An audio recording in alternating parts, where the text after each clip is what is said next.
When I found out I was going to be a parent, I immediately felt a lot of anxiety and worry. So I went on to BetterHelp to try to look for a therapist to help me with that. My relationship with my family and with my boyfriend and with myself were suffering. I really needed help. I was ruminating a lot. Really getting those thoughts out to a therapist and getting feedback was just life-changing. Discover what BetterHelp Online Therapy can do for you. Visit BetterHelp.com today.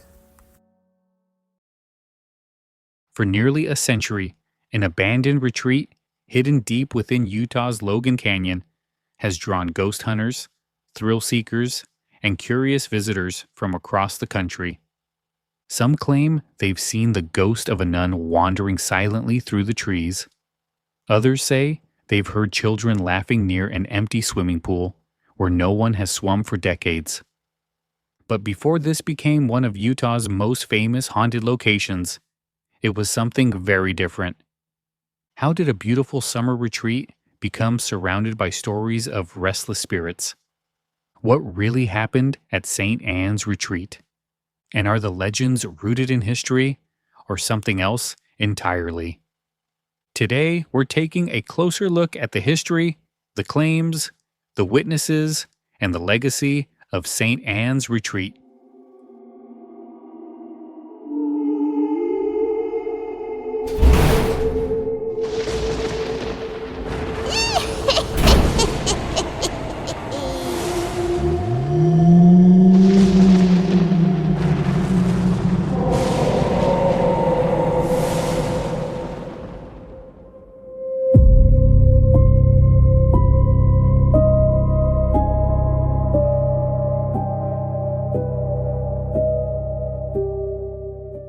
Hello and welcome to Haunted Thursday, a special series from the Halloween podcast. I am your host, Lyle Perez. Each week on Haunted Thursday, we'll explore a haunted location, ghost story, or paranormal mystery and examine the history behind it. We'll look at what happened, who experienced it, what evidence has been reported, and why people are still talking about it today. This week, we're traveling to Logan Canyon, Utah, to investigate one of the state's most talked about paranormal locations. Hidden among the towering pines sits an abandoned retreat that has inspired decades of ghost stories, urban legends, and late-night adventures. Today, it's known as St. Anne's Retreat. Many visitors arrive hoping to encounter the ghost of a nun, hear unexplained voices, or experience something they can't explain. But as I started researching this location, I discovered that the real history of St. Anne's Retreat is just as fascinating as the legends themselves. This is the story of St. Anne's Retreat. Today, St. Anne's Retreat is one of Utah's most recognizable haunted locations. Hidden among the towering pines of Logan Canyon, the abandoned buildings, empty swimming pool, and crumbling structures have become the backdrop for countless ghost stories, paranormal investigations, and late-night adventures. At first glance, it's easy to see why. Nature has slowly reclaimed much of the property. The buildings have weathered with age. Graffiti covers many of the remaining structures, and silence has replaced the laughter that once echoed through the canyon. But St. Anne's Retreat didn't begin as a haunted destination. Its story starts decades before anyone reported seeing a ghost. In the 1920s, the property was known as Hatch Camp, a private summer estate owned by the Hatch family. Newspaper articles from the time describe it as one of several impressive mountain retreats being developed in Logan Canyon. In 1925, local newspapers highlighted Hatch Camp as one of the canyon's notable summer homes, showcasing the growing popularity of the area as a summer escape from the valley below. The following year, legal notices documented the construction of a nearly 5,000-foot water pipeline to supply multiple homes at the camp. This wasn't a rustic cabin hidden in the woods. It was a carefully developed seasonal retreat where families could spend their summers surrounded by forests, rivers, and mountain air. For decades, Logan Canyon became a favorite destination for camping, fishing, hiking, and family vacations. Hatch Camp was part of that tradition, offering a peaceful place to relax and enjoy the beauty of northern Utah.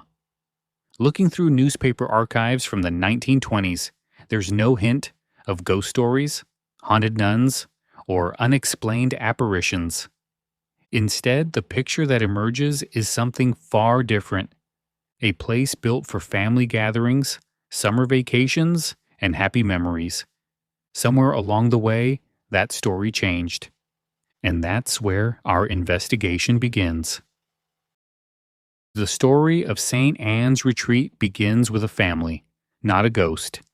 When I first started researching this location, I expected to find newspaper articles about mysterious deaths, unexplained tragedies, or stories of haunted nuns.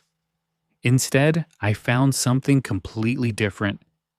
The earliest newspaper accounts describe a place known as Hatch Camp.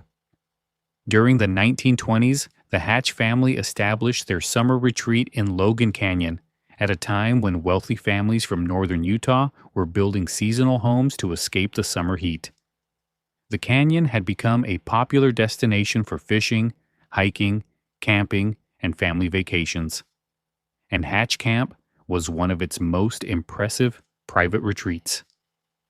Newspaper articles from the period mention members of the Hatch family spending weeks at the camp, entertaining guests, and enjoying the peaceful surroundings. One legal notice published in 1926 even documents the construction of a nearly 5,000-foot water pipeline to supply several homes at the property, showing that this was far more than a rustic cabin in the woods. Hatch Camp had become a well-developed mountain estate designed for comfort and recreation. At some point in the following decades, the property entered a new chapter. Hatch Camp eventually became St. Anne's Retreat, a Catholic retreat operated by the Diocese of Salt Lake City. By the 1950s, newspaper articles paint a very different picture of the property. College students gathered there for Newman Club outings. Catholic youth organizations held retreats and picnics on the grounds, and the swimming pool echoed with laughter during warm summer afternoons. One article even announced that the pool would be open for several hours, following Mass, before visitors continued on to softball games, volleyball matches, and community picnics. Another newspaper article tells of Father Robert Busen, who was assigned as camp director at St. Anne's Retreat. At first, he admitted he wasn't thrilled with the assignment, believing the aging camp might be worn out. Instead, he found a place that became an important part of his ministry and a destination for generations of young people seeking fellowship, recreation, and spiritual renewal. Looking back through these newspaper archives, one thing becomes remarkably clear. For decades, St. Anne's Retreat wasn't known for ghosts or urban legends. It was known for swimming, church retreats, family gatherings, and summer memories. That makes what happened next all the more intriguing. Like many places, St. Anne's Retreat didn't remain the same forever. The newspaper articles paint a picture of a retreat that was full of life throughout the 1950s and into the following years. Families gathered for picnics, church groups held retreats, students spent afternoons swimming in the pool, and the canyon echoed with the sounds of recreation rather than silence. Eventually, those gatherings came to an end. Exactly when the retreat ceased operating isn't entirely clear, but over time, the buildings were abandoned. The swimming pool was drained, the cabins were left empty, and the forest slowly began reclaiming the property. Windows were broken, graffiti appeared on the walls, and nature gradually transformed what had once been a thriving retreat into a collection of weathered buildings hidden among the trees. As the years passed, something else began to change. The history of the retreat slowly gave way to stories. By the late 20th century, local teenagers were no longer visiting St. Anne's Retreat for church outings or summer picnics. They were driving into Logan Canyon after dark in search of something much different.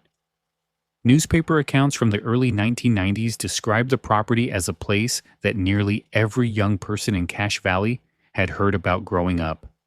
It had become the local haunted place, somewhere people dared their friends to visit late at night, hoping to experience something they couldn't explain. Exactly how that transformation happened remains one of the biggest mysteries surrounding St. Anne's Retreat. There is no newspaper article announcing that the retreat had become haunted. There isn't a single moment where history suddenly changes into folklore. Instead, the legends appear to have grown quietly over time, passed from one generation to the next until they became part of the identity of the property itself. By the time reporters began writing about St. Anne's Retreat in the early 1990s, its reputation as a haunted location was already well established. The question was no longer whether people knew the stories. The question was where those stories had come from. Today, St. Anne's Retreat is remembered far more for its ghost stories than for its history as a summer retreat. Ask someone familiar with the property what they know about it, and chances are they'll mention a ghostly nun, strange figures in the woods, or an unsettling feeling that something is watching from the trees. The most famous legend centers around a woman dressed in white, often described as a nun. According to the story, she wanders the grounds after dark, appearing between the abandoned buildings or silently moving through the forest before disappearing without a trace. Some visitors claim they've seen her standing near the empty swimming pool, while others report catching only a brief glimpse of a white figure among the trees. Over the years, that story has evolved into several different versions. One legend claims a nun was murdered at the retreat. Another says a nun secretly gave birth to a child and, overcome with fear or shame, drowned the baby in the swimming pool before taking her own life. Other versions tell of children who died on the property, or claim the retreat was once an orphanage. Despite how widespread these stories have become, our research into decades of newspaper archives found no contemporary evidence supporting any of these events. Instead, the historical record consistently describes the property as a private summer retreat and later as a Catholic recreation and retreat center. The nun isn't the only spirit reportedly seen at St. Anne's Retreat. Visitors have described hearing children's laughter echoing through the empty grounds, footsteps coming from abandoned buildings, whispers in the woods, and unexplained voices when no one else was nearby. Others report sudden cold spots on warm summer nights, the feeling of being watched, or an overwhelming sense that they should leave immediately. The abandoned swimming pool has become one of the property's most recognizable landmarks and, according to many visitors, one of its most active locations. Some claim to hear splashing water, despite the pool having been empty for years. Others describe seeing movement out of the corner of their eye or feeling as though someone is standing beside them, only to find themselves completely alone. As with many haunted locations, it's impossible to verify these experiences after the fact. Some may have natural explanations. Others remain deeply personal to the people who reported them. But taken together, these stories transformed St. Anne's Retreat from an abandoned camp into one of Utah's most enduring paranormal legends. One of the reasons St. Anne's Retreat continues to attract attention is that the reports don't come from just one source. Over the years, stories have been shared by local residents, former visitors, paranormal investigators, photographers, and thousands of people who have explored the property after it was abandoned. Some of the earliest documented evidence of the retreat's haunted reputation comes from newspaper articles published in the early 1990s. Those articles describe St. Anne's Retreat as a place where generations of Cache Valley teenagers had grown up hearing spooky stories. For many young people, visiting the abandoned retreat after dark had become something of a local tradition. Newspaper accounts even describe groups of teenagers driving into Logan Canyon simply to see if the stories were true. The legends spread even further with the rise of the internet. As websites dedicated to haunted places became more popular, St. Anne's Retreat began appearing on lists of Utah's most haunted locations. Personal accounts describing ghostly figures, strange voices, and unsettling experiences were shared online, introducing the retreat to people far beyond northern Utah. Paranormal investigators have also visited the property over the years, hoping to document evidence of unusual activity. Armed with cameras, audio recorders, and other equipment, investigators have reported capturing unexplained sounds, unusual photographs, and electronic voice phenomena. As with most paranormal investigations, interpretations of that evidence vary widely. What one investigator believes is compelling evidence, another may dismiss as environmental noise or equipment interference. Not every visitor arrives expecting to encounter a ghost. Some are drawn by the history of the retreat. Others come simply because they've heard the stories. Yet many describe leaving with an experience they didn't expect, whether it was hearing an unexplained sound, feeling an overwhelming sense of unease, or simply finding the atmosphere far more unsettling than they imagined. What's interesting isn't that everyone reports the same thing. They don't. Instead, what keeps the legend alive is that people continue to report something. Those experiences differ from person to person, but together they've helped transform an abandoned summer retreat into one of the most talked about paranormal destinations in the American West. That naturally leads to the next question. Is there any evidence that supports these claims, or are the stories driven entirely by legend and expectation? When it comes to haunted locations, evidence is often the most difficult part of the story to evaluate. Historical records can tell us who owned a property, when buildings were constructed, and what events took place there. Paranormal evidence is much different. It often depends on personal experiences, photographs, audio recordings, and interpretations that can be difficult to verify. In the case of St. Anne's Retreat, much of the evidence comes from eyewitness testimony. Visitors have described seeing unexplained figures moving between the abandoned buildings, hearing voices when no one else was present, and experiencing sudden feelings of unease while exploring the property. Others report hearing footsteps, children's laughter, or splashing sounds coming from the empty swimming pool. Photographs have also played a role in the retreat's haunted reputation.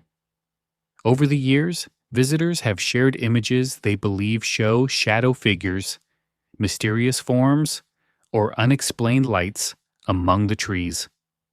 Like many photographs associated with haunted locations, these images are open to interpretation. Some viewers believe they reveal genuine paranormal activity, while others suggest they can be explained by lighting conditions, camera limitations, reflections, or the natural tendency for our brains to recognize patterns where none actually exist. As with similar investigations at haunted locations around the world, there is no universal agreement on what those recordings actually represent. Perhaps the most compelling piece of evidence isn't a photograph or an audio recording at all. It's the consistency of the location's reputation. Long before social media, YouTube videos, or paranormal television shows, local newspapers were already describing St. Anne's Retreat as the place where generations of Cache Valley teenagers went looking for ghosts. That doesn't prove the property is haunted, but it does show that its reputation existed long before it became widely known outside northern Utah.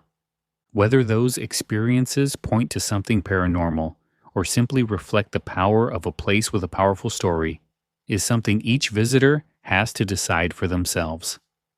Of course, there are many people who believe there are far more ordinary explanations for what happens at St. Anne's Retreat. That's where the skeptics enter the conversation.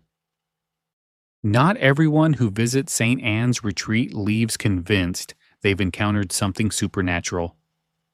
In fact, skeptics argue that many of the experiences reported there can be explained without involving ghosts at all. One of the most common explanations is the power of suggestion. St. Anne's Retreat has been known as a haunted location for decades. Many visitors arrive after reading ghost stories online, watching paranormal investigations, or hearing local legends from friends. When someone enters a place expecting to experience something unusual, it's natural to become more aware of every sound, shadow, and movement in the surrounding environment. The setting itself also contributes to the atmosphere. The retreat sits deep within Logan Canyon, surrounded by dense forest and steep canyon walls. Wind moving through the trees, animals traveling through the underbrush, and the sounds of the nearby river can create an environment that feels isolated and unsettling, especially after dark. Add in abandoned buildings, broken windows, and an empty swimming pool, and it's easy to see why the property leaves such a strong impression on visitors. The history of the retreat may also play a role. Although our research found no evidence supporting the stories of murdered nuns or drowned children, those legends have been repeated for decades. As stories are passed from one generation to the next, details often change, new elements are added, and folklore gradually becomes accepted as history. That doesn't necessarily mean anyone is intentionally creating false stories.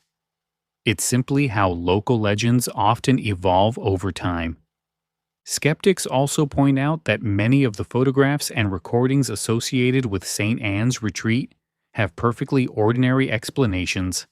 Shadows can be created by uneven lighting, reflections, or camera limitations.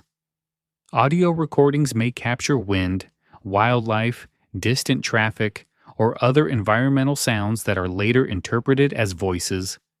Human memory can also be influenced by expectation, especially after an emotional or frightening experience. What's interesting about St. Anne's Retreat is that neither side has been able to completely settle the debate. Believers point to decades of eyewitness accounts and the retreat's long-standing reputation.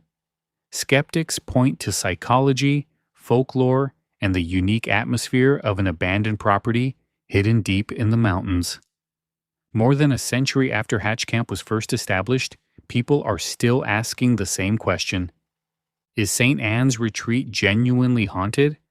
Or has one of Utah's most peaceful summer retreats simply become one of its greatest ghost stories? Whether you believe St. Anne's Retreat is haunted or not, there's no question that it has become one of Utah's most recognizable paranormal landmarks.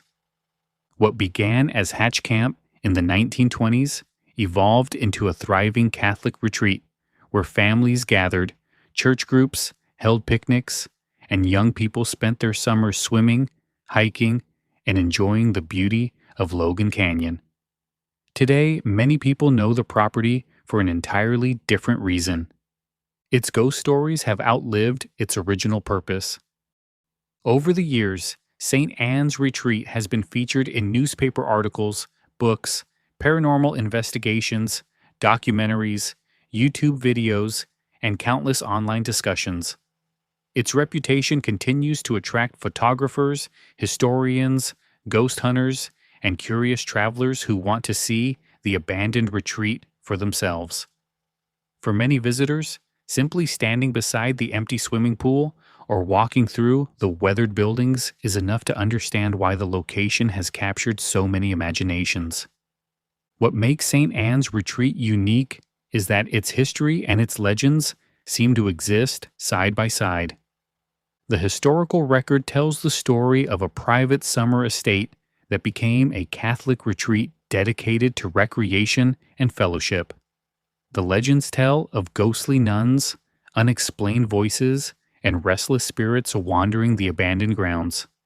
Both stories have become part of the property's identity, even though they paint two very different pictures of the same place.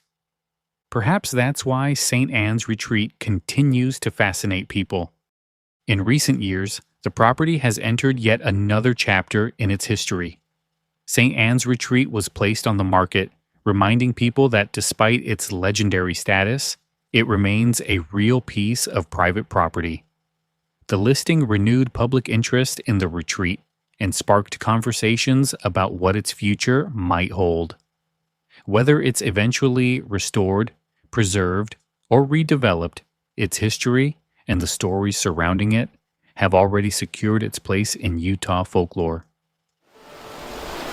Seasons change, and eventually, so does property ownership. They donated it to the St. Anne's Catholic Church, and it was used for a summer camp. There's just a lot to it as far as maintenance, so I think it was kind of overwhelming. And as the site fell into disrepair over the decades, it was kind of a spooky thing. The local lore even spoke of a haunting. When the urban legends came out, it was kind of the thing to see if you dared to go up to the Nunnery or the St. Anne's Retreat. Those legends simply haven't helped. We've had some vandals come through, and we'd really like for that to stop. There's like evidence of kids even playing in here. Jones has been here many times and has never seen a ghost, but he regularly sees potential. Anything from the hand-spun, hand-painted metalwork that lines the top of the rafters.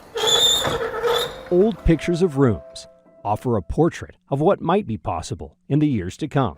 See the beautiful light coming through the windows, and this is what it looks like today. The realtor is convinced the future of these cabins is tied to its past. That's actually their breakfast nook, and she was able to come up, prepare breakfast without going into their private space. The hope now is to find a buyer interested in a public-private partnership with the Forest Service, which owns the land, to renovate and restore the buildings into something the community can enjoy. It's more than an abandoned collection of buildings hidden in the mountains. It's a reminder of how places change over time. A summer retreat becomes a church camp. A church camp becomes abandoned. An abandoned property becomes a local legend. And eventually, that legend becomes part of the history itself. More than 100 years after Hatch Camp first welcomed families to Logan Canyon, people are still making the journey up the canyon road. The only difference is what they're hoping to find when they arrive. Before we close the case on St. Anne's Retreat, let's separate the documented history from the reported experiences and the legends that have grown around the property over the years. The documented history is surprisingly clear. Newspaper archives from the 1920s show that the property began as Hatch Camp, a private summer retreat in Logan Canyon. We know the camp was developed with multiple buildings and modern utilities for the time, including a lengthy water pipeline to supply the property. We also know that by the 1950s, the site had become St. Anne's Retreat, a Catholic recreation and retreat center where church groups gathered for picnics, youth activities, swimming, and spiritual retreats. Those events are supported by newspaper accounts and historical records. You didn't start a business just to keep the lights on. You're here to sell more today than yesterday. You're here to win. Lucky for you, Shopify built the best converting checkout on the planet. Like the just one tapping, ridiculously fast acting, sky-high sales stacking, champion of checkouts. That's the good stuff right there. So if your business is in it to win it, win with Shopify. Start your free trial today at shopify.com/win. The historical record also shows that religious sisters spent time at the retreat during its years as a Catholic retreat center. Along with youth groups, families, and other church organizations, nuns were part of the property's history. Over time, many local residents simply began referring to the property as the Nunnery. While that nickname reflected one chapter of its history, St. Anne's Retreat served a much broader purpose than a convent or monastery. It's possible that this connection to the nuns eventually became intertwined with local folklore, helping shape many of the ghost stories that are told today. We also know that by the early 1990s, St. Anne's Retreat had already developed a reputation as a haunted location. Newspaper articles from that period describe local teenagers making late-night trips into Logan Canyon because of the stories surrounding the abandoned retreat. That reputation was well established long before paranormal television shows and social media introduced the location to a wider audience. Then there are the legends. Stories of a ghostly nun wandering the grounds have become the most recognizable part of St. Anne's folklore. Other legends tell of a murdered nun, a drowned infant, children haunting the swimming pool, and unexplained apparitions moving through the abandoned buildings. These stories continue to be shared by visitors and online sources, but despite researching decades of newspaper archives, we found no contemporary evidence supporting those specific events. That doesn't mean the people sharing these stories are dishonest. Folklore has a way of growing over time. Stories are retold, details change, and eventually, a local legend can become so familiar that many people assume it's historical fact. Even today, the story of St. Anne's Retreat continues to evolve. In 2025, the property was placed up for sale, reminding us that behind the ghost stories is a real place with a history that is still being written. Whatever its future may hold, its past has already secured its place as one of Utah's most fascinating historical and paranormal landmarks. So where does that leave us? The facts tell us that St. Anne's Retreat has a rich history stretching back more than a century, beginning as a family summer retreat before becoming an important gathering place for the Catholic community. The reports tell us that many visitors believe they've experienced something unusual while exploring the abandoned property. The legends attempt to explain those experiences. Whether those explanations point to something paranormal or simply demonstrate how powerful a good ghost story can become is a question that remains unanswered. And perhaps that's exactly why St. Anne's Retreat continues to capture our imagination today. As I was researching this episode, I kept expecting to uncover the event that started it all. I thought maybe I'd find an old newspaper article about a tragic death, a mysterious accident, or some forgotten story that eventually evolved into the legend of the ghostly nun. Instead, I found something I wasn't expecting. I found a place that was once filled with life. Looking through newspaper archives from the 1920s, 1950s, and beyond, I found stories about families escaping to the mountains for the summer, church groups gathering for picnics, college students swimming in the pool, and young people making memories in Logan Canyon. The more I researched, the harder it became to picture those same buildings as the abandoned ruins we see today. That's what fascinates me most about St. Anne's Retreat. It's a reminder that every abandoned place had another life before it became forgotten. Long before the ghost stories, there were ordinary people laughing around picnic tables, diving into the swimming pool, and enjoying a place they probably never imagined would one day become one of Utah's most famous haunted locations. As for the paranormal claims, I think it's important to keep an open mind.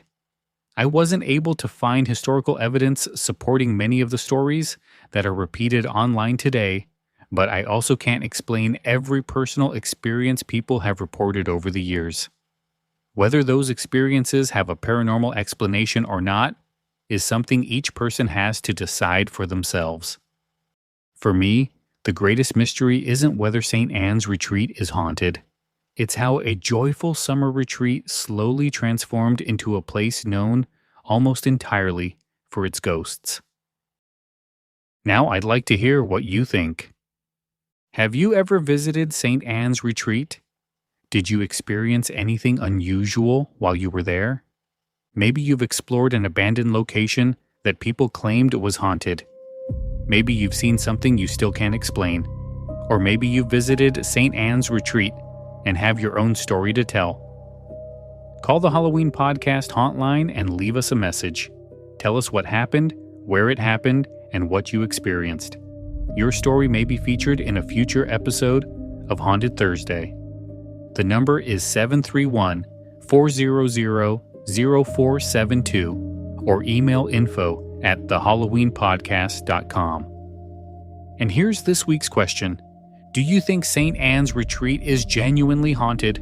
Or do you believe its abandoned setting and decades of local folklore have shaped the experiences people report there? I'd love to hear your thoughts. As we continue celebrating Summerween, I hope this story reminds you that sometimes the best ghost stories aren't told on cold October nights. Sometimes they're found around a summer campfire, along a quiet mountain road, or hidden deep in the woods on a warm summer evening. Have a good night. Sources for this episode included original newspaper research from the 1920s through the 1990s, historical records, publications from the Diocese of Salt Lake City, local accounts from Cache Valley, the KSL TV report, St. Anne's Retreat, Hatch Camp, Nunnery, is up for sale 2025, and other published research on the history and legends of St. Anne's Retreat.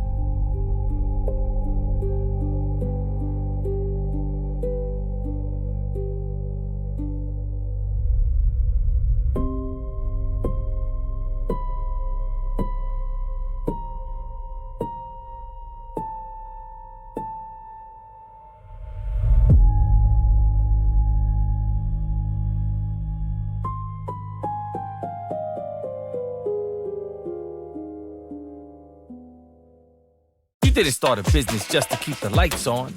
You're here to sell more today than yesterday. You're here to win. Lucky for you, Shopify built the best converting checkout on the planet. Like the just one tapping, ridiculously fast acting, sky-high sales stacking, champion of checkouts. That's the good stuff right there. So if your business is in it to win it, win with Shopify. Start your free trial today at shopify.com/win.